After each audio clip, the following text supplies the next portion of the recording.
Hi, good evening everyone. I am Chasmine Valdez and this is our daily devotion. And our topic for today is bakit maraming tao ay mukhang pera. So, communicable attributes, 1 Peter 1:15-16 NIV. But just as he who called you is holy, so be holy in all you do. For it is written, be holy because I am holy. So, we need to know that the passage from 1 Peter 1:15-16, it actually encourages us to live a holy life, just as God is holy. So, this means we need to strive to be like God in our actions and thoughts. So, merong teachings dito, tatlo to.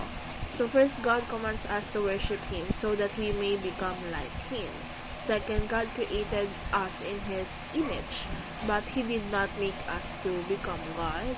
And lastly, God shares His attributes with us, giving us greater responsibility than all other creatures. So, yung teachings dito, hina-highlight na si Lord, He called us para i-worship Him so that we can more become like Him. We are created in His image, but we are not meant to be God. Instead, God shares His attributes with us, giving us special responsibility.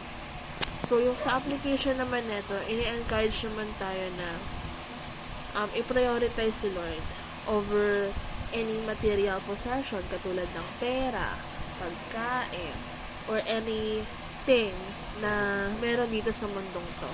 So, we should strive to be like Christ in our words and deeds and to live with an awareness of the day of judgment.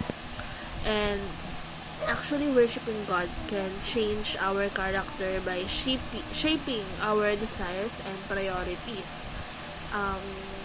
As we focus on God, we become more like Him, and we develop qualities na meron siya, such as love, kindness, compassion, goodness. And yung transformation na yon, nangyayari yon gradually, unti-unti, as we spend time with the Lord. And paano nga ba tayo mag-i-spend time? That is to have a devotion and read the Bible every day. So, study natin yung word niya, and we should seek and obey His commands. So, dapat di lang pala natin binabasa, dapat daw sinusunod din natin.